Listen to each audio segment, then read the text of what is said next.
बिस्मिल्लाहिर्रहमानिर्रहीम ला इलाहा इल्लल्लाह मोहम्मद रसूलुल्लाह सल्लल्लाहु अलैहि वसल्लम कतुनको सलामونه زمان محمد ابوبکر بختیار خان دی څنګه چې تاسو پته دا هفته د شهدای پولیس مانځل کیږي دا 4 اگست په دې کې تنګي پریس کلب کې د یو پروګرام چې کوم کې اس ایچ او تنګیم راغلیو نو اغي سره به سوالات کوېشنز به کوم چې اغي څنګه رال ځکه ما دای باره کې ډېر خبره اوریدل چې ډېر نر سړیو او دی ما سره خپل ډسکشن کې ډېر خبر کړل دي اب زه تاسو سره ډسکس کوم سره تاسو څنګه وعلیکم السلام دا له ساين تاسو ښه ټیک ټاک تاسو د شهدای د ورځ تاسو کم نظر غوره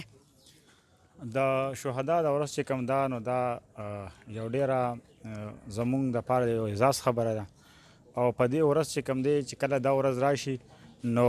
زمونږ چې کم دی نو هغه جذبه دوباره راوچته شي او زمونږ غواړي چې به مونږ د قرباني بار ورکو لکه یو سړی وایي چې زه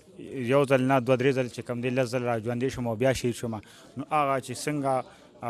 یو حدیث شریف ته چې به یو دغه کوي چې بار د شهادت ته چې کم دی نو زمونږ زړه کېږي بیا نو په دې وجه چې کم دی نو چې کله دا ټایم راشي او مونږ د عوامو دا جذبات ووینو نو مونږ هغه جذبه هم دوباره راشي او مونږ وایو چې به مونږ دوباره چې کم دی نو که د قربانۍ ضرورت شي چې مونږ ورکو ستاسو د عوام د مینې نه تاسو څه فایده ملاویږي تاسو د جونیئر څه فایده څه ملاویږي تاسو ته حوصله پې زیاتېږي ستاسو بالکل څنګه چې ما دې نه مخکې تاسو ته ووي چې دې سره زمونږ انتهایي حوصله افزایي کېږي او دا زه چې کوم دی د رو په ځای برتیم او زه تاسو ته بار وایم چې زه هم د قربانۍ دریغ نه کوم نو دا په دې وایي چې د عوام کله مونږ له مینه راکړي او د دې مونږ له حوصله افزایي راکړي نو مونږ د هغې نه 2 قدمه بیا مخکې ومځو او مونږ ته پته چې زمونږ عوام مونږ سره ولاړ دي په یو موړ کې دی مونږ نه پرېږدي نو زمونږ چې کم دی زدې سره زمونږ د نوجوانانو زمونږ د جونیئرز زمونږ د سینیئرز تاسو چې کم دی کله حوصله مونږ له راکړې نو د هغې چې کم دی نو مونږ ډېر یو پازیټیو دغه راشي او مونږ د هغې نه زیات چې کم دی نو انرژیټیک شو عوام ته څه میسج ورکول غواړئ تاسو زه عوامو ته چې کم دی نو دا میسج ورکول غواړم چې انشاءالله چې تر کومې پورې پولیس فورس آرمي فورس وي نو انشاءالله د پاکستان په عوامو به هېڅ قسمه چې کم دی نو مونږ تکلیف نه ورکوو مونږ به تر اخري حده پورې چې کم دی نو لړاویږو خو مونږ به په خپل د عوامو تحفظ کوو او دی به چې کم دی هېڅ قسمه چې کم دی نو سختۍ نه ورکوو چې وختي تاسو په دې سپیچ کې څه خبره وکړه د ریزیګنیشن او د آی سی د دې خبرات لږ ډیټیلز کې ویلی شئ دا څه چلو بالکل ما دې نه وایي چې دې نه مخکې زه چې کوم دی نو اسسټنټ ډایرکټر اف ټوریزم چې پای کې زما جاب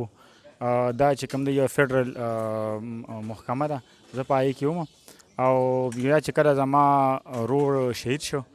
نو ما د هغه ځای نه ریزاین ورکړ او د هغه سهولت جاب مې پرېښو او دې ته راغم چونکې زما پلار او زما مور وی چې ته به دا جاب کې او ما ته پته وه چې زما ورور پاکستان سختۍ دی کړې کور ته به نه راتلو زما روندار زما مور پلار پریشانه خو د هغې باوجود چې کوم دی نو زما مور پلار ما ته ووي چې ته به دا جاب کې او ما هغه د سهولت جاب پرېښو او دلته کې د پولیس ډپارټمنټ مې دوباره جاین کو نو زه د دې لپاره چې د دې زمونږ تاسو ته چې مونږ شهید او غازي فیملي سره تعلق ساتو نو مونږ چې کوم دی انشاءالله چې څنګه مونږ هغه د سهولت زندگی ما پرېښوه او راغمه نو زه به دا کوشش کوم زه به خپل سهولیاتو ته نه ګورم چې تر څو پورې مونږ به سخته برداشت کوو خو خپل عوام او خپل زمونږ چې څان دغه دي دا به سختۍ نه ورکوو ښه کتونکو تاسو څنګه وکتل اس ایچ او صاحب داسې نران پیرنټس پکار دي چې کم دای زوی شهید شو په پولیس کې واپس بیا خپل زوی ته وي تاسو لاړ شئ او په آی پوسټ لاړ شئ دې ریزیګنیشن وکړو صرف د پولیس لپاره دا جذبه ده جزاک الله انشاءالله په بل انټرویو کې ملاویږم والسلام